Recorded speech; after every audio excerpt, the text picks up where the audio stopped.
बिस्मिल्लाहिर्रहमानिर्रहीम। Welcome to your own show. हम और हमारी ज़राअत के नए एपिसोड में जी आपकी खिदमत में हाजिर हैं।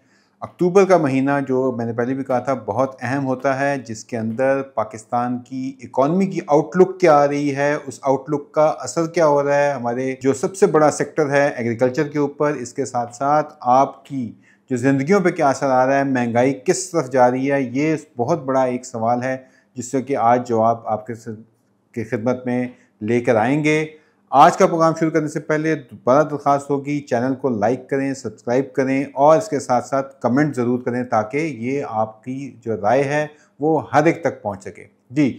तो सबसे पहले अच्छाई भी है आज के प्रोग्राम में, इसके साथ साथ कुछ थोड़ी सी इंतबाह भी है, लेकिन दाद तो देनी पड़ेगी सबसे पहले पाकिस्तान के उन गयूर चावल के काश्तकारों की। क्योंकि वो तारीफ तो वो बनती है जो कि दुश्मन भी करे और जो सर चढ़ कर बोले।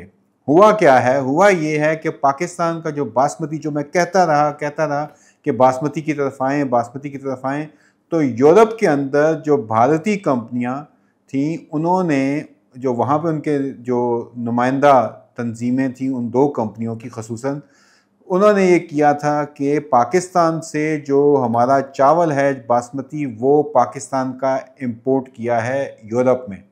उस पे भारत की जो मोदी फासिस्ट हुकूमत है उसको आग लग गई कि ये क्या हो रहा है। उन्होंने बैन लगाया था कि पाकिस्तान के साथ ना डायरेक्ट ना इनडायरेक्ट तजारत करनी है, लेकिन चोरी छुपे क्यों? क्योंकि भारत के चावल में बहुत सारे मसाइल हैं। हम कई दफ़ा बता चुके हैं कि यूरोपी उसे पसंद नहीं करते, सिर्फ अपनी कीमत की वजह से सब स्टैंडर्ड माल जो था जा रहा था। और पाकिस्तान के गयूर किसान, चावल के किसान जो हैं, उन्होंने पाकिस्तान का जो झंडा है वो मेरे ख्याल से जितना वक़ार उसको दिया है अपनी इन काविशों से, तो तारीफ़ बनती है उनकी। तो भारत ने जनाब पहलगाम के वाक़े को, जो झूठे वाक़े के ऊपर जो एक फॉल्स फ्लैग ऑपरेशन के थ्रू किया था, उस पर जो पाबंदियाँ लगाईं, उन पाबंदियों को उसके अपनों ने ठोकर मगा दी। तो बहुत ज़बरदस्त काम किया है चावल के काश्तकारों ने। और चावल के ऊपर ही बात करते हैं।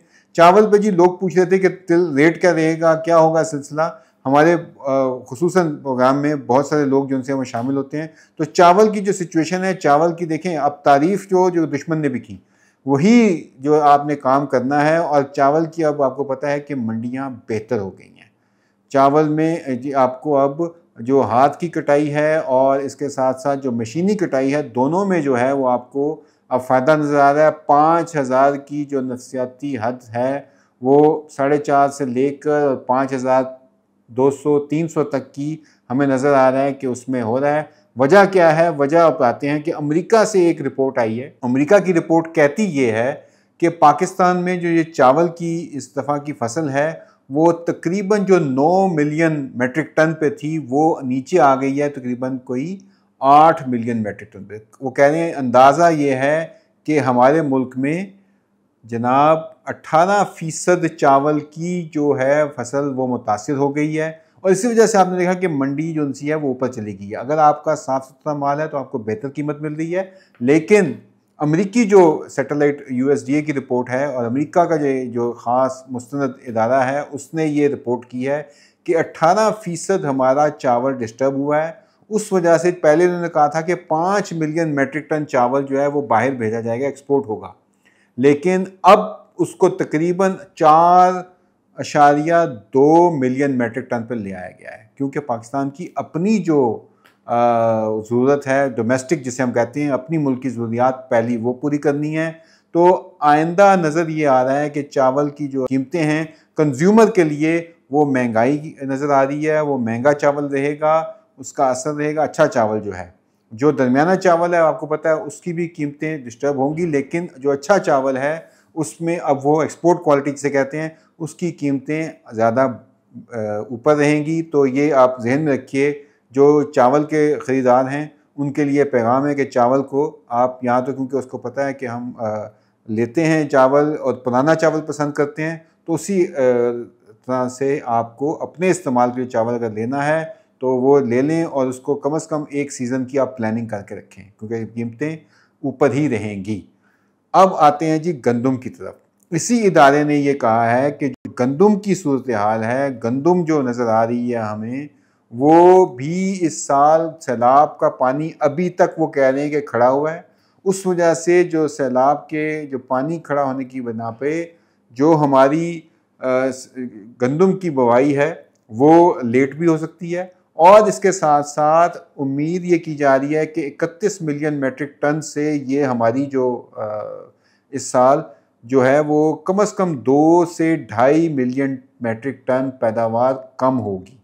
अभी मौसमी असरात नहीं आए, लेकिन ठंड का भी बताया जा रहा है कि लानीना जो है सिस्टम की वजह से इस दफ़ा बहुत ज़्यादा सर्दी पड़ने का इम्कान है। उस वजह से भी ये पैदावार जो सी है उसका हमें एक रिस्क नज़र आ रहा है। इसलिए गंदम के जो ख़ास तौर पे जो काश्तकार हैं उन्होंने अपना फ़ैसला ख़ुद करना है। गवर्नमेंट जो 3500 की कीमत की नवीद सुना रही है, लेकिन वो नवीद कहीं नहीं है। अभी की सिचुएशन आपको बता दूं कि पाकिस्तान को कम से कम 1 मिलियन मेट्रिक टन गंदम दरामद करनी पड़ेगी। ये अमरीकी इदारा हमें रिपोर्ट कर रहा है, जो मुल्क के जो अभी स्टॉक के सूरत हाल है। और आज ही मैं देख रहा था कि घोटकी में, सिंध में इस टाइम गंदम की कीमत जो है वो 4,000 रुपये क्रॉस कर गई। तो पहले ये 35 से 3600 पे थी 10-15 दिन पहले, अब वो 4,000 क्रॉस कर गई है। आगे नवंबर, दिसंबर, जनवरी में क्या होगा, इस बारे में बहुत ही मेरे ख्याल से मुश्किल सूरत हाल नज़र आती है। तो ये एक अहम चीज़ है जो कि मुल्क के लिए नज़र आ रही है। महंगाई जो है वो दिन ब दिन बढ़ रही है, हुकूमत अंडर प्रेशर है इस वक्त। IMF ने कई कड़ी शराइत के बाद ये काम किया है कि उन्होंने इस बात की जो है गारंटीज़ मांग ली हैं हुकूमत से कि वो अब चीज़ें महंगी करेंगे, और उनको इस वजह बिना पे स्टाफ लेवल एग्रीमेंट हुआ है जो हमें मुस्तनद ज़राए से ख़बर आ रही है। उससे अब सिचुएशन मज़ीद पाकिस्तान की जो सी है वो कठिन भी है रास्ता, लेकिन इंशाल्लाह निकलने का ज़रिया भी एग्रीकल्चर से ही गुजरता है। तो एग्रीकल्चर के लिए हुकूमत के ऊपर अब कड़ी शराइत आ गई हैं कुछ, और इसका अंदाज़ा आप इस बात से कर सकते हैं कि नंबर आ गए हैं अब हमारे पास, और जो स्टॉक एक्सचेंज से रिलेटेड बड़ी जो इंडस्ट्रीज़ हैं उनके अंदर हम बात करें तो ट्रैक्टर की जो सनत है उसमें बहुत ही गैर मुतासिर और मेरे ख्याल से एक अलार्मिंग सिचुएशन जिसे कहते हैं ना अंग्रेज़ी में, वो इस वक्त हो गई है। हुआ ये है कि 2 बड़े ट्रैक्टर की जो कंपनियां हैं उनके नंबर आए हैं, और 40% से ज़्यादा हमारा जो ट्रैक्टर वो कम बिका है। अगर हम पिछले साल की इसी सहमाई का जिक्र करें जो अगस्त से सितंबर 2024, जुलाई अगस्त सितंबर 2024 और जुलाई अगस्त सितंबर 2025 में अगर देखा जाए तो 40% ट्रैक्टर की जो है वो कम फरोख्त हुई है। अब इसी तरह से वो ये कह रहे हैं कि, और इसमें देखें नंबर जो उनसे थे तकरीबन अगर हम देखूं तो मिल्लत के और गाजी के, मिल्लत तकरीबन 15% और गाजी के 70% ट्रैक्टर कम बिके हैं। यानी कि जो 250-250 उनके पिछले साल बिके थे, गाजी के इस साल 1000 भी नहीं बिके, 1000 से भी कम। इसका मतलब ये है कि एक जिसे वो आप कह लें कि सिचुएशन ऐसी हो गई है कि एक इमरजेंसी, ज़रूरी इमरजेंसी का वक्त आ गया है और हुकूमत को वो लगाना पड़ेगा। इसी से ही नंबर निकल रहे हैं कि क्योंकि ये बड़ी चीज़ें थी, इसी पे आपका बैंकों से कर्जा निकलता था, और ये नंबर बता रहे हैं कि बैंकों से कर्जा भी जो है वो पिछले 3 सालों में या 2 सालों में जितना नीचे आ गया आधा हो गया है। यानी कि ज़रूरी तरक्याती बैंक जो हुकूमती बैंक है उसने जो कर्जा दिया है वो कर्जा जो पहले उसके जो फैज़याब लोग थे वो ज़्यादा थे, अब वो आधे हो गए हैं। तो क्यों हुआ है, ये दोनों को अगर मिला के देखें तो आपको समझ आता है कि एक ज़रूरी इमरजेंसी इस मुल्क में लग चुकी है। तो ये ऊपर से हमारा जो फ्लड ने किया है काम, आगे जो ठंड आ रही है, इससे सिचुएशन मज़ीद ख़राब होगी। हुकूमत के नंबर्स पूरे नहीं हो रहे। हुकूमत का एक ही तरीका है कि पेट्रोल के ऊपर टैक्स लगा के वो इनडायरेक्ट टैक्सेशन जिसे कहते हैं उससे अपने नंबर पूरे करते हैं ये लोग। अब आपके जिस सवालात पे आते हैं और आपकी राय पे आते हैं जी, सबसे पहले जी शुक्रिया अदा करना चाहेंगे मोहम्मद अख्तर साहब का। इनका कहना है कि माशाल्लाह ज़मींदारों को आपका प्रोग्राम ज़रूर सुनना चाहिए, बहुत अच्छी रहनुमाई मिलती है आपके प्रोग्राम से। जी बहुत शुक्रिया। हम ये पूरे पाकिस्तान के जो कंज्यूमर हैं, पाकिस्तान के लोग हैं, ये उनके लिए प्रोग्राम है, इससे ही हम कोशिश है और आपकी राय से ही हम मुतासिर होकर इसको करते हैं। जी दूसरा ये कह रहे हैं कि हमारे दोस्त हैं, इन्होंने बात की है, ये है इनका नाम चौधरी असफर। ये कह रहे हैं पहले डीएपी की कीमत बढ़ा दी गई, अब कम करके किसानों को आंख में धूल झोंकी जाएगी। जी हुकूमत वज़ीर-ए-आज़म साहब ने अभी एक कमेटी बनाई है जो डीएपी की कीमतें, एनपी की कीमत, यूरिया की कीमतें बढ़ रही हैं, उससे वो कह रहे हैं जी कि हुकूमत को क्यों हुकूमत ने नोटिस लिया है। अल्लाह करे कि ये कीमतें नीचे आएँ, लेकिन मुझे ये लग रहा है कि इस बहाना बना के कि क्योंकि आलमी मंडियों में कीमतें बहुत बढ़ गई हैं इसलिए तो हमने बहुत कम की हैं।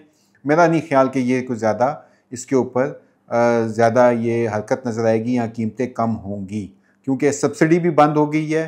अब ये चीज़ें जो सी हैं मेरे ख्याल से किसान के लिए अच्छे पैगाम नहीं आ रहा इस चीज़ से। जी हमारे दोस्त हैं राशिद अकरम, ये कह रहे हैं तिल का रेट कहाँ तक बढ़ेगा। जी तिल का रेट जो है वो अभी भी सिचुएशन ये है कि आइंदा के कुछ दिनों में जो एक्सपोर्टर के पर्सपेक्टिव से देख रहा हूँ तो ये उम्मीद की जा सकती है कि ये अभी मज़ीद इसमें गुंजाइश है। जो अभी मौजूदा रेट है इसमें 20 से 35% तक रेट ऊपर जा सकता है अगर आपके पास अच्छा माल है। क्यों? क्योंकि ये अगर आप 15,000 14,000 से नीचे भी बेच लेते हैं तो बहुत अच्छे आपके पास इसका मार्जिन बन सकता है। चावल का मैंने वैसे बताया कि रेट ऊपर चला गया है, जो सिलसिला है आपको मेरा ख्याल है कि वो ऐसा ही रहेगा। आपको बेहतर इसमें समझदारी का सबूत दें, अपना जो माल है वो अच्छा हल करके लेके आएँ। अरशद गुजर साहब का ये सवाल था, चावल के मतलब पूछ रहे थे, वो ऑलरेडी मैं जवाब दे चुका हूँ। अब आते हैं कि आगे की क्या सिचुएशन बन रही है। मेरे ख्याल से एक बहुत ज़बरदस्त प्रोग्राम अभी ये आया है, लॉन्च हुआ है हुकूमत पंजाब का, जिसमें कि उन्होंने बात ये की है कि पाकिस्तान के अंदर जो या पंजाब के अंदर कम से कम उन्होंने एक जो मैकेनाइजेशन है जो बहुत ज़रूरी है, और उसमें मुझे नज़र ये आ रहा है कि बड़े उन्होंने मशीनरी डाली है जिसमें कि सेंट्रल पिवट है, हार्वेस्टर है, वीट का हार्वेस्टर है, बेलर है। ये उन्होंने कहा है कि पहले आइए पहले पाइए की बुनियाद पे 20% अगर आप अपना किसान जो है वो उसमें देते हैं हिस्सा, 80% वो उनको बैंक से ज़ीरो, बैंक पंजाब से बल्कि 0% मार्कअप मिल जाएगा। और ये 20 किस्तों के ऊपर मेरे ख्याल से इसका प्रोग्राम है। अच्छा प्रोग्राम है मेरे ख्याल में। अगर आपको इस बारे में मज़ीद मालूमात चाहिए तो आप हमसे रब्ता भी कर सकते हैं, हमसे आपको मुकम्मल इसके ऊपर राय मिलेगी। इसके अंदर राइस के जो हार्वेस्टर हैं वो बड़ी अच्छी कीमत पे मिल सकते हैं। तो इस सिलसिले में कॉन्केव एग्री किसान मददगार आपके लिए हाजिर है। आपका अपना ये चैनल है, इस पे आप हमें अपने सवालात भेज सकते हैं और इस प्रोग्राम से फ़ायदा उठाएं, क्योंकि इसमें कुरानंदाजी नहीं है। ये चीज़ मैं पहले बता दूं, जो खबरें हैं इसमें हो ये रहा है कि जो पहले आएगा वो पहले पाएगा। तो इस सिलसिले में आपको किसी किस्म की भी कोई मदद चाहिए, कोई आप समझते हैं अपने इर्द गिर्द के लोगों को भी उसकी कोई मतलब मालूमात चाहिए, तो आप हमसे रब्ता करें अपने इस चैनल के थ्रू। और इस प्रोग्राम को मेरे ख्याल से अगर आप कमेंट करेंगे और शेयर करेंगे और लाइक करेंगे तो बहुत ज़्यादा मेरे ख्याल से लोगों का भला हो जाएगा। तो ये एक थोड़ी सी हमारी आपसे दरख्वास्त है कि अगर आपके पास वक्त है, हमारा ये प्रोग्राम पसंद आता है तो इसे लाइक ज़रूर करें ताकि इसको मज़ीद लोगों तक हमारा ये पैगाम पहुँच सके। इसके साथ ही आपसे अगले हफ्ते दोबारा मुलाकात करेंगे। अपना ख्याल रखिएगा। अस्सलाम वालेकुम।